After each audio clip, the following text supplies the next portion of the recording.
Thank you so much, gentlemen. Take a seat there. Good to see you. We, of course, had the hugely popular panel yesterday with the rest of the cast, and it was great. They were sharing stories. I wasn't there, so it couldn't have been that popular. That's true, well, yeah. They couldn't know the candle these two, obviously, yeah. I'm going to keep my questions short, and then we'll get to the fans back and forth for the questions. One each if you can, guys.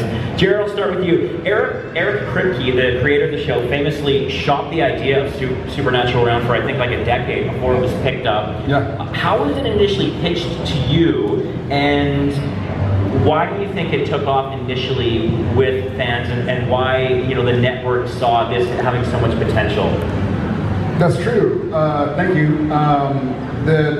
So Kripke did go to USC in LA, and his senior thesis, I believe, was this idea of Sal and Dean from the old Beatnik era.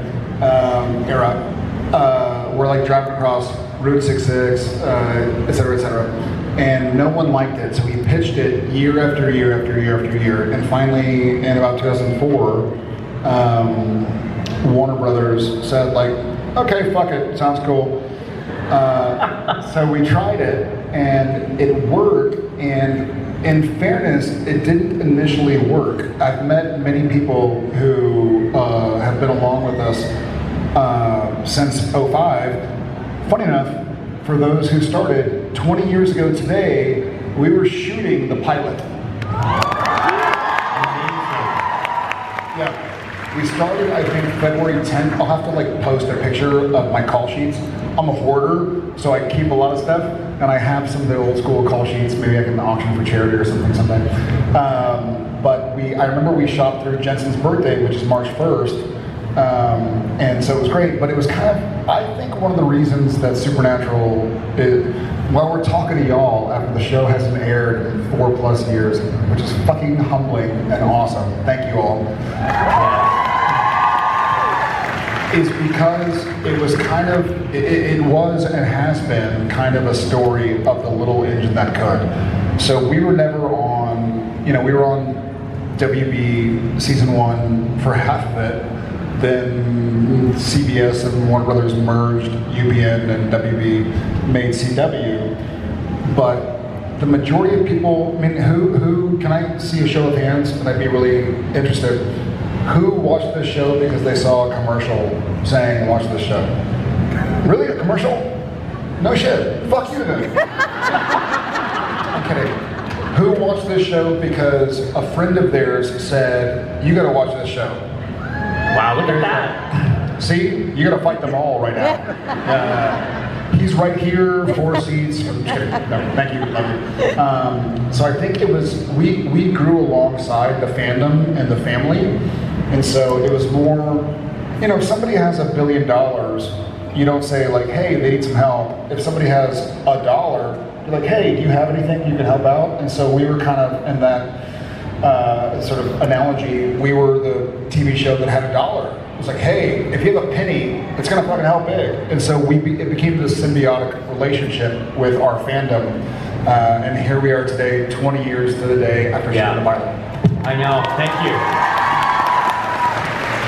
And we've seen this theme come up a few times this weekend, where you're talking 20 years later. There wasn't social media platforms established. The word about, you know, media and shows and things and properties, it was harder to get out, so it had to become more of an organic thing. And that's like, you see the show of hands, how people heard, word of mouth basically. And it will always have a special place in Vancouver's heart because it literally stimulated the economy here and gave so many people in the production world jobs here. Yeah.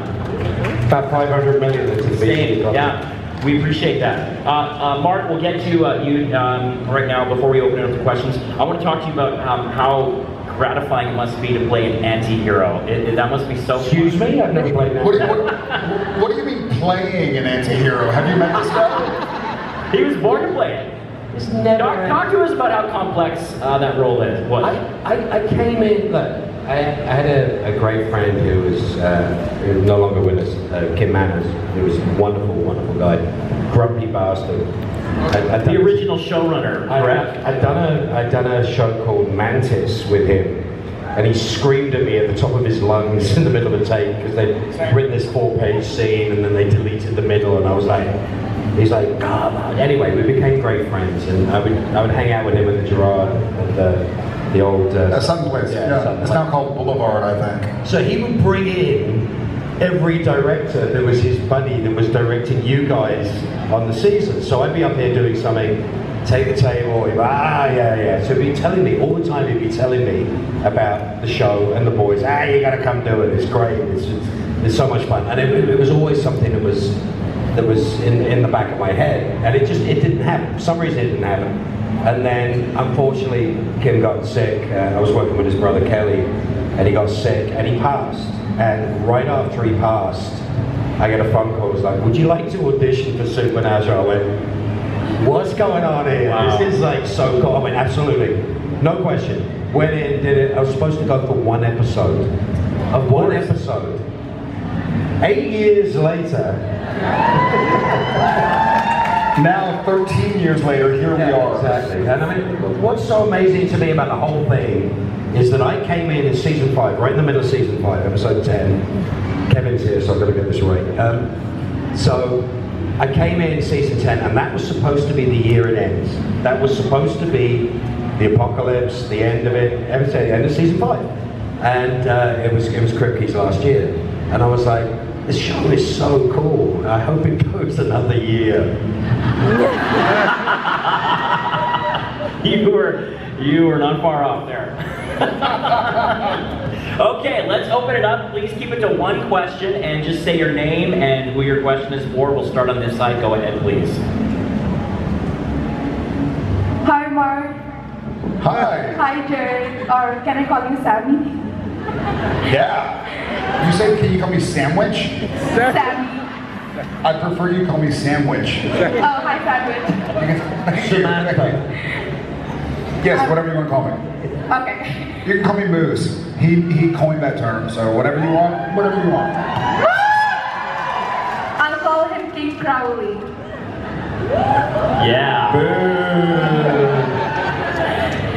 I'm Amisha, and first of all, Sam, Crowley, everybody in the Supernatural cast, I love you guys, and I'm a little bummed Jensen didn't come. Me too. I know, right? Stuck with him. He sends his love. He is working hard right now, and I know he'd love to meet each and every one of y'all, and I hope y'all know as well, but he sends his love. Amazing. Well, I know you guys are coming in September back, so we'll be back for That's right. that. And one thing, confession I want to also make is I love all your shirtless scenes in Supernatural. All right, do you have an actual question?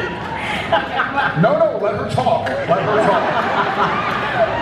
Hey, I had shirtless scenes too. Especially season 6, episode 3, you know. Oh, she knows her stuff. Is this a friend of Kevin's? What was that? What was that episode? What was that scene? I'm fucking sweating right now, by the way. What was episode 3? Oh, I'm soulless. I'm working out. Yeah. I know, but that was the sexiest scene ever. Okay, so I'll just get to my question. Yes. So I know Dean likes to call you Sammy, and you don't like it when somebody else calls you that on screen. Is there a nickname you have for Dean too off screen? Squirrel? Well, it is. Yeah. I'm still so like nervous right now. And I'm like, yeah, I used to be ripped, man. Yeah, you were. I blame Cliff. But no, all seriousness.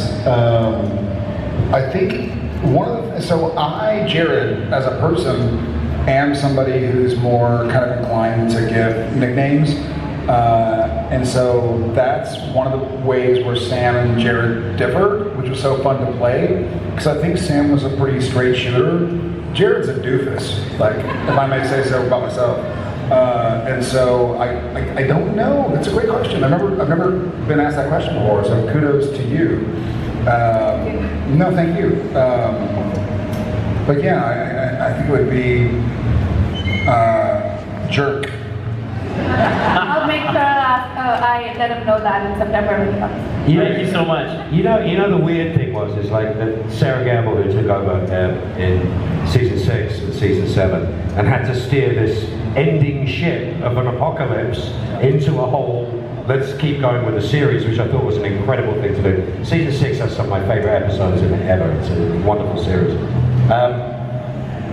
So they were trying to get me to insult him on a continuous basis. So it was Gigantor, Mob-Headed Lumberjack, Giraffe. I mean, it just went on, and it wasn't funny.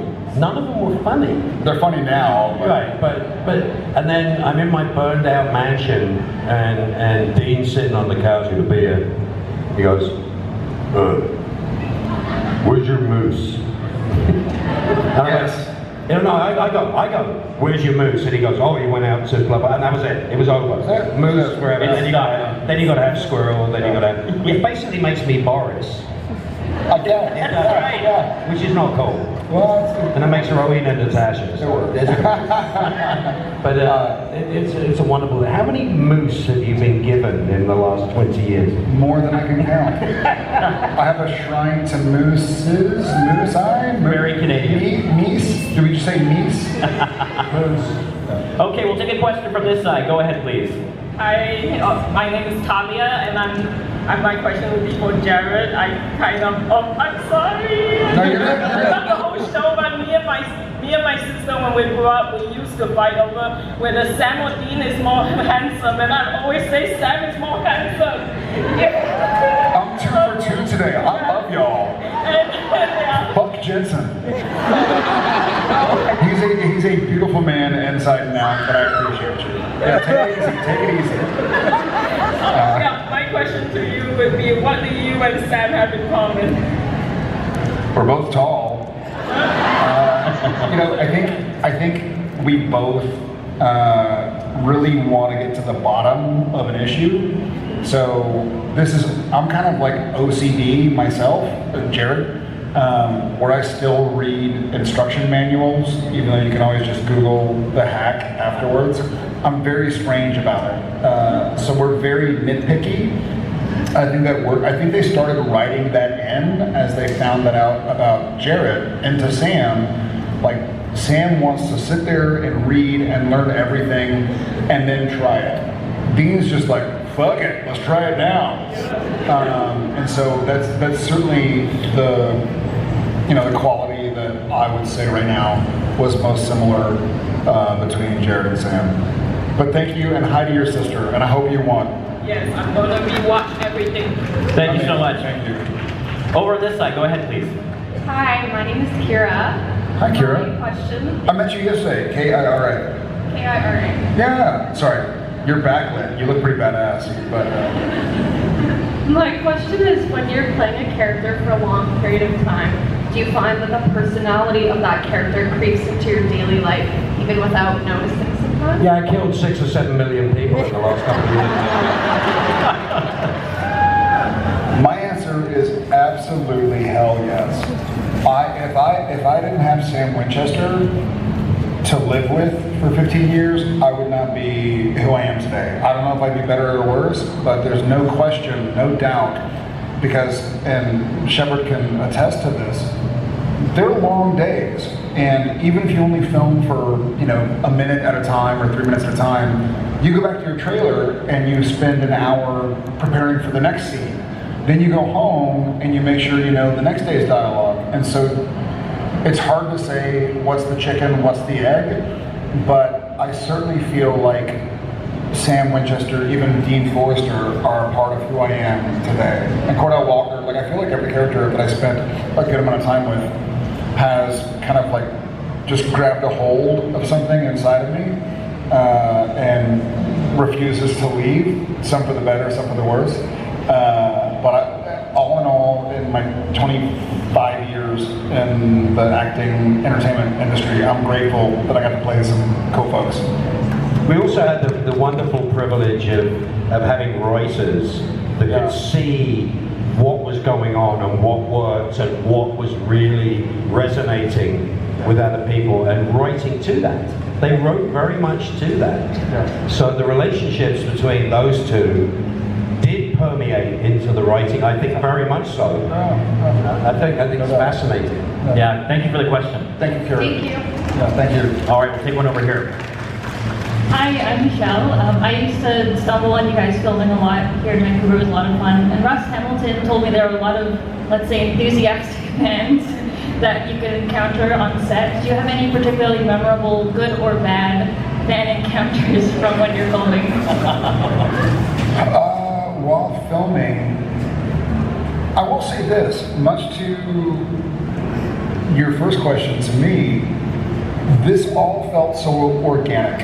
And so from day one, there would be times where we'd have a dozen people watching, or 2 dozen or more or fewer.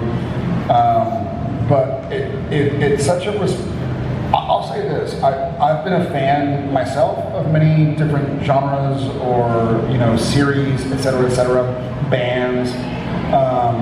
And I've seen some of those fandoms and they feel a bit more fanatic, if that makes any sense. This feels really respectful. Like if someone, and I've been public about my, relationship with mental health and how it's kind of ebbed and flowed over the years.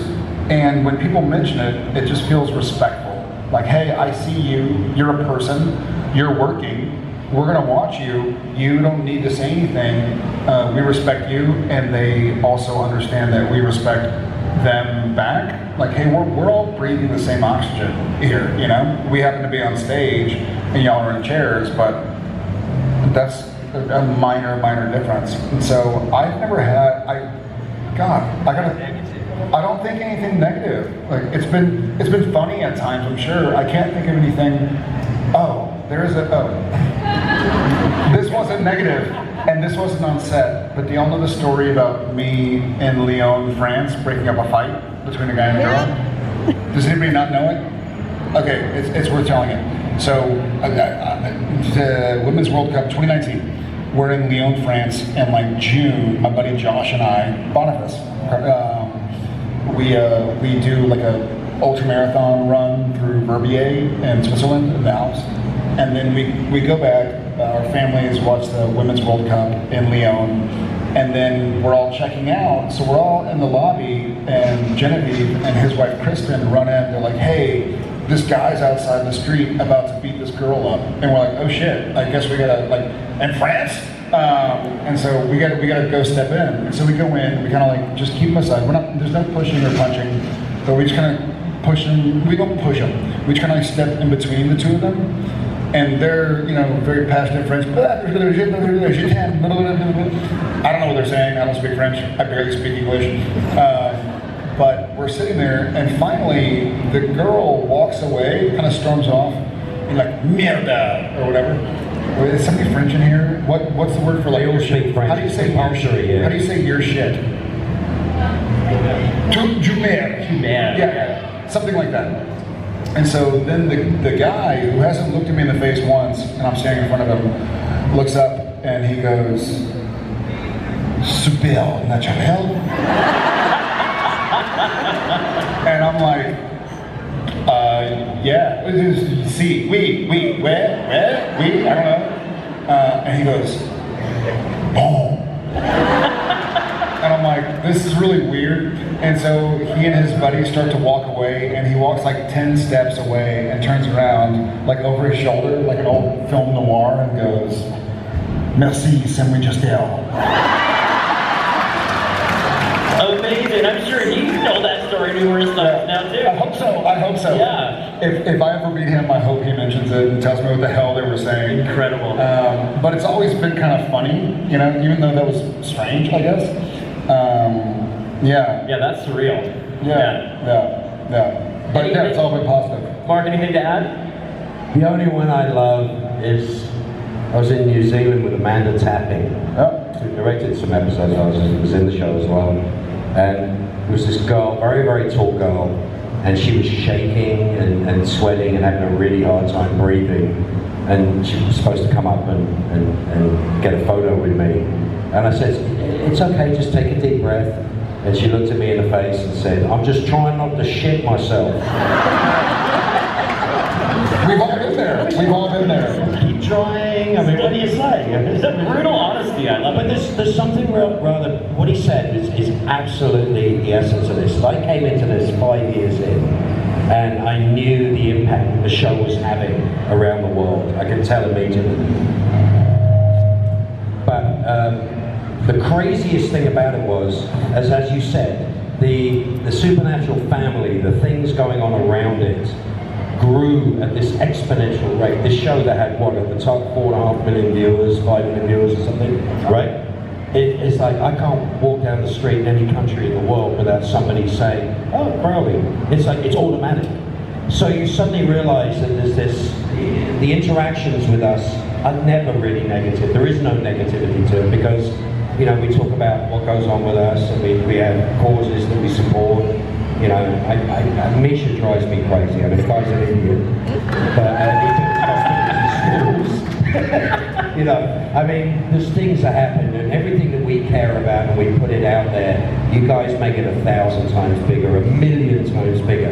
And it seems to be this incredible growth together that I have not seen in a lot of other shows. I mean, there's many shows that have been on for a long time, very few, 15 years, but it's just a beautiful thing to watch is people interacting with each other, and we are part of that. That's what I was trying to say is, I know we have a piece of that puzzle. We're not it, but we help, and we're part of it, and I guess sometimes we're a signpost. We were the pieces, they put it together. Yes. Y'all put this puzzle together. Thank you for letting us be pieces. Okay, awesome. Let's go over here now for your question. Hi, my name's Lauren. I have a question for Jared. Sorry? There's been talk of you joining Eric Kripke's show, The Boys. Now that season 5 of Who's talking? You. Shit. I've been saying that you might join season 5. Now that that's filming, is that any closer to becoming a reality, or do you have any idea what kind of role you want to play on that show? So I would be honored to be on The Boys. I would be flattered. I'd be scared as fuck to be on The Boys. You're gonna be naked? I hope not. Woo yourself. No kidding. I've talked to Eric and I've talked to Ackles, and I'm like, hey, look at my beard. I haven't worked in a while. I need all the help I can get. No, I'm just kidding. But I would love to work on the show. There's nothing that I know of that's set in stone yet. To your question about timeline, I imagine there is a timeline because I think they're filming it already. So I would either film it or know about it for sure, probably really soon, and I imagine I have to shoot it pretty soon as well. I hope to do it. I love the show. I have to beg my parents if I do the show to like, hey, maybe don't watch it. I don't know yet, but maybe don't watch it. But it'd be an honor. It's a hell of a show. I'm a big fan. Seen every episode, and I hope I get to go play. And it's also in the Great White North. It's in Toronto, so I get to go to the other side of the Yeah. All right, thank you. Keep your fingers crossed for me, please. All right, we'll take one over on this side. Go ahead. Hi, I'm Silas. I'm a relatively new viewer to the Supernatural series. I was introduced to it by my friend Ethan, who sadly couldn't make it today. But he had a question. If Jared and Jensen ever had like an actual relationship like brothers offset? We do? Oh God, yes. We have since very early on, and it's funny. I mean, Jared has a brother as well named Jeff. Jeff lives with his wife and 4 kids 15 minutes away from where me and Jen and our 3 kids live. Sometimes I'll see Jeff 5 times a week or twice a day. Sometimes I'll see him every other month, but he's my brother. I mean, Jensen and I and Cliff, funny enough, lived together for like 4 years. Like, so it's just, you know, I have a wife and kids. He has a wife and kids. I'm working, he's working, and if I see him every day, badass. If I see him once a year, like, dude, I fucking missed you. Like, it's no time has passed. But yeah, I'd say absolutely. And also, on the flip side of that, as brothers or as anybody in a relationship where you really care about each other, you'll also say like, hey dude, like, that wasn't cool. Or he'll say to me, hey dude, that wasn't cool. And we'll be like, got it, I can see that, my bad. It's like, cool. You know, water under the bridge. I love that man. I love his family. I'm grateful for my relationship with him. deeply, and there's a lot of things that I feel that I don't know how to even mention because I've known this man for 20 years, you know, and I fucking love the show. Let's put it this way: if there were any big, Shepard can attest to this. I'm sure everybody in this convention hall can attest to this. If we did not get along outstandingly, we would have been done after a season. Yeah. You know, we literally lived together. Like, I spent more time with him than I did with my wife and kids and dogs and myself. So if we didn't, you know, see each other as brothers, then no one would be here today. Thank you. Thank you, Ethan, as well. The Drew, you know, series, I've been lucky enough to do a lot of series with some great leads in series, you know, Battlestar and stuff. We've got Eddie and Mary, all these incredible people. But you two had a wonderful way of being able to work anything out. Absolutely anything. If somebody else was having difficulty, the guest star came in, didn't know their stuff, it was like, okay, what are we going to do to make this work? And that's not always what happens in television. And the reason why it went 15 years is because it's a place where people wanted to come to work. I think that's what it is. I mean, certainly it was fun for me. Yeah, big family. All right, very cool. Great questions, everyone. Let's keep them coming. Over here, go ahead. Hi, my name is Michelle. And my question's for both of you. First of all, Jared. Oh, cool. And then how is the progress in the Fire Country spin-off? If it's not moving forward, do you have anything else in the works? So funny enough, Cliff and I went to the Fire Country rap party last night. Had a good time, saw some buddies. I have a deal with CBS that I'm so thrilled about, and we're developing a few things, and I'm excited to do wherever they send me. You know, at the end of the day, I am a producer and a developer, but I'm also an actor. So if they go like, hey, we love this, but we like that better, then I say, cool, where am I going? And I'm excited to do it. I feel very blessed and grateful to be able to work with CBS so closely. But I don't, long story short, honestly, I don't know. Like, there's nothing right now. We are developing a show, and I can talk about it because it's made the headlines. Not the headlines, but... Called Surfside or something? The trades. No, something different. Oh, okay. Yeah, about a doctor in Texas that we're looking into as well. So there are a few things kind of... You need anyone to kill anybody? No, they don't. In Texas, they don't like your accent. He can change it. I know, he can. He's good. Yeah. But long story short, like, there hasn't been a paycheck sent to me yet saying like, hey, here's where you're going. But I'm happy to, you know, I haven't worked in 10 months. And it's been wonderful to be a husband and a father and a friend and a brother and a son and this and that. Yeah, it's been really awesome. And I'm ready to jump back in the pool and hopefully bring y'all some content that you might enjoy. So It's time. It's time. Yeah. And Mark, is there anything for you coming up? No, I'm broke. I can't work. Nobody likes me, and they think my accent's useless in Texas. Are you offering for Mark? Yeah, can I have a job? I don't think you want to come and work with me. Okay. See you later. Fair enough. Thanks so much. Over here, go ahead. Is that Cass? Yeah. I actually have a question. Both of you two have a lot of videotape of you out there. What kind of videotape? I mean, you have like, there's a lot of you on screen and just out on the internet. And you both What have... sites on the internet are you watching?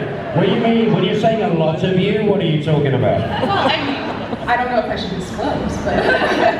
No, I mean, just what you have like on the show and also behind the scenes footage and, you know, and all the other work that you've done. What do you mean other things? You work on other stuff. I have? Okay. And you both have 3 kids. And I'm wondering if there's anything specifically that you wish wasn't there that they wouldn't see? My 3 kids? Yeah. Yeah, I I wish they weren't there. Specifics, please. Sure, here you go. I have a mugshot. I'm not proud of it. Wow. Life is life. Anything else you want to bring up that's really shitty? Yeah, shoot, say it. Actually, no. Oh, It's not good, actually. So, I think I recently rewatched some behind the scenes footage and the one of you where you rip your pants and kind of run away screaming. No, Has that been an enduring legacy for you with your that's why Jen married me. Because I got some junk in the trunk, man. No, that was funny. That was a total accident. I had a broken hand and the pants. So when you're doing a show and you have, you're doing a scene, it takes place in one day on camera, but you shoot it over like 4 days. They'll wash your pants and dry them so they're ready for you the next day, and they get a little tighter. And so we have something in the industry, we call them like either like holiday wardrobe or stunt wardrobe, which means like, hey, I'm going on holiday in December. I'm gonna drink some eggnog and eat some, pizza. You're gonna let these out a bit. Yeah, so they have the same pants you have, but they're like a size bigger or 2 sizes bigger. And so when you get back in January, you're like, need holiday pants. They're like, got it. So I'm like a 33, 36, but my holiday pants were 36, 36. You can put stunt pads in, et cetera, et cetera. Sorry, I'm going somewhere with this, I swear. Apologies. But that day, the pants were a little tighter. I think they had just been dried. And so when I went to go smash the cemetery, it was like in a cemetery. Yeah? Yes, of course. The pants just were tight and they ripped. That's great insight. Thank you so much for the question. We're grateful, thank you. I'm grateful to you. Thanks, guys. Holiday pants. Holiday pants, yes. You could market that.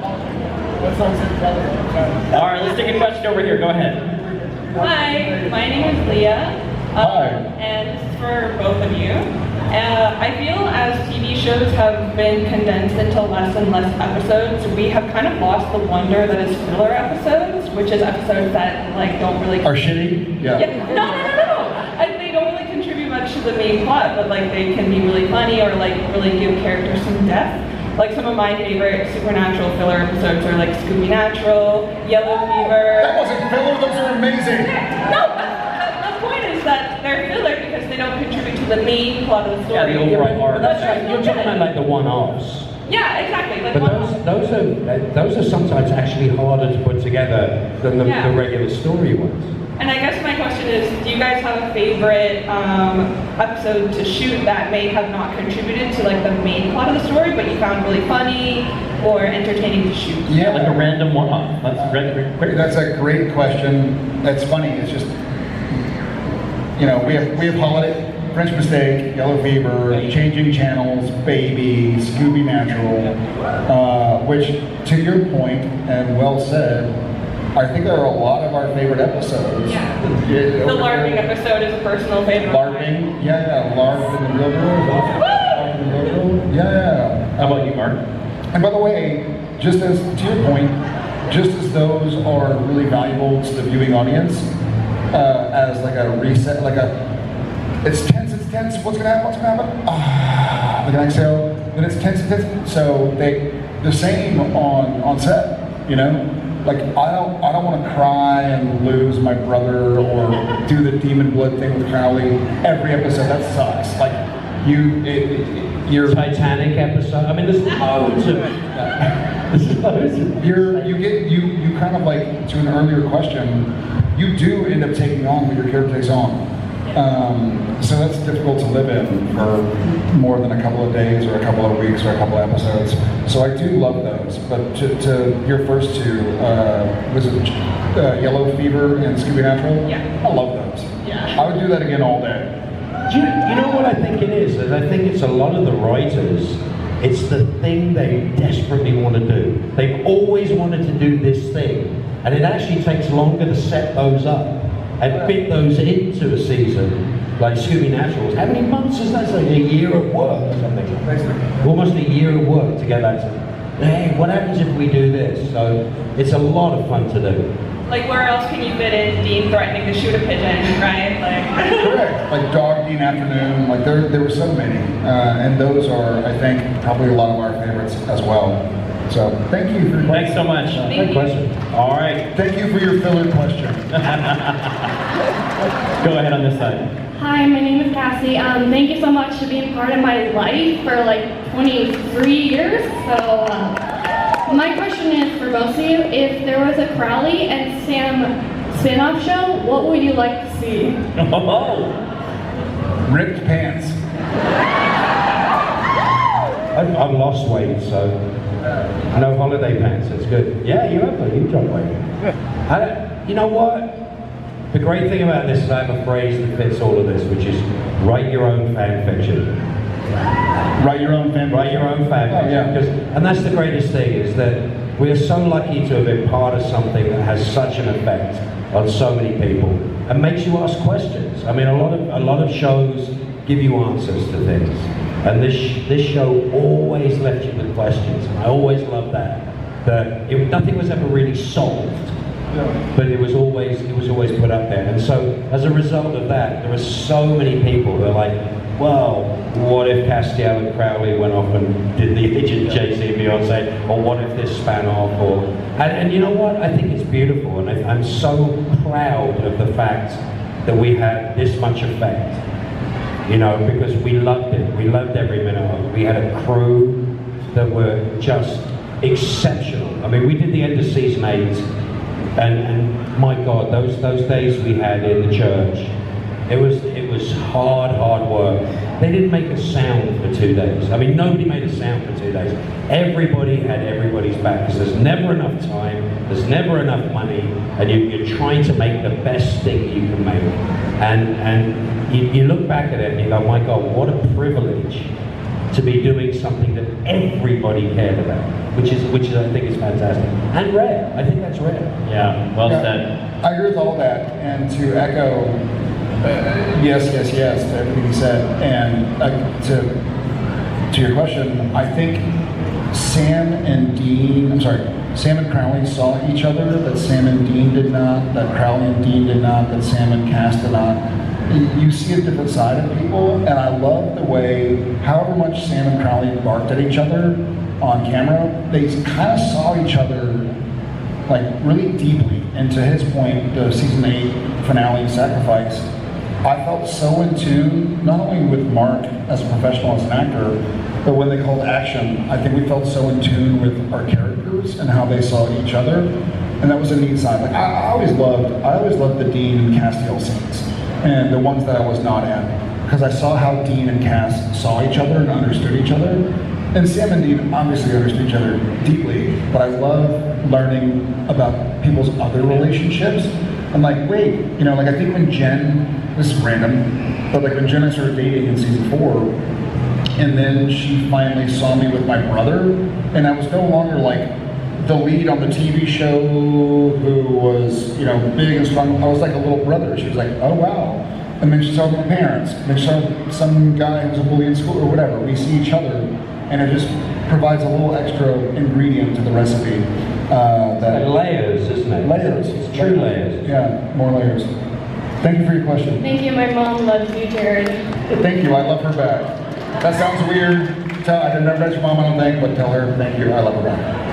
Thank you. So folks, we are rapidly running out of time. We only have time for one more question. But if you are in line and we can't get your questions, I invite you, when we're done, you can come up to the front here. We're going to take a photo. So stay there, and then once we're wrapping, you can just come up right in front below the stage here. But final question over on this side. Please go ahead. Hi, my name is Brianna, and I've actually been watching Jared since I was like born, because I watched Gilmore Girls with my mom and sister. Wow. And then my older sister and I watched Supernatural together. I'm just wondering, which show did you have more fun filming, Gilmore Girls or Supernatural? Do I have to say this in front of Mark? Yeah. I'm just kidding. I loved Gilmore Girls. I had a great time. I was 17 when I started and 22 when I finished, and so I think a lot of me was so nervous most of the time that I didn't know enough to know how to enjoy the process. By the time I had done the 70 episodes of Gilmore Girls over 5 years and House of Wax and whatever else, I finally felt comfortable on a set and comfortable being Jared. You know, like a lot of, when I started in the industry in 2000, it was a lot of like, hey, whenever you take a picture, go like this. And I'm like, that's not me. I'm like, I'm a nerd, man. Like, I was a mathlete in school and a debater. So I was trying for a little bit, like, well, shoot, I want to be able to pay my bills. So let me pretend to play the role of, like, actor boy. By the time I got to Supernatural, it still took me a couple of years, but by the time, certainly when I met this dude in season 5 in 2010, I was comfortable enough with myself to really enjoy acting as a profession. It's intimidating sometimes when you're starting out because these episodes are millions of dollars and a lot of it rides on you doing your job well and you care about your cast and your crew. I think we have some here, Kevin Parks and Brad Creaser. We have a lot, oh yeah, Riddick, yeah, we have a lot of people who we worked with, but you feel responsible. Like if I mess up, they might lose their job as well. But by the time kind of 2010-ish rolled around, I was like, okay, cool. Like I'm ready to have fun and play and be comfortable in my own skin. And I thank y'all for that. I thank Shepard for that, and Ackles and Misha, the gang, our crew. So yeah, I'm gonna go Supernatural. The most amazing thing is, I mean, I've done a bunch of work before I did Supernatural, but I learned so many things on that set. I learned, you know, I met my wife as a result, my life changed inexorably as a result. I met you guys as a result of this, which changes my life. But to see the impact that it has, and to see that all the love that every one of us and our crew and our families supported us through and got us through this time where we put our hearts on the line and gambled. Every year we gambled. We gambled every year and hoped that you'd like it. And you never really know until you come to a convention and you hear people talking about something that you did and the privilege of meeting your audience. It's the most beautiful thing. It is so special to me. And I miss it greatly. I do genuinely. I've done some wonderful things in my time, but I miss just getting up in the morning and driving through that gate and just that feeling of, okay, we're going to work, you know. And it's a labor of love, a true labor of love. Absolutely joyous. The gamble paid off, and thank you so much for your insights and sharing your stories and for joining us on the stage today. Let's hear it for Jared Padalecki.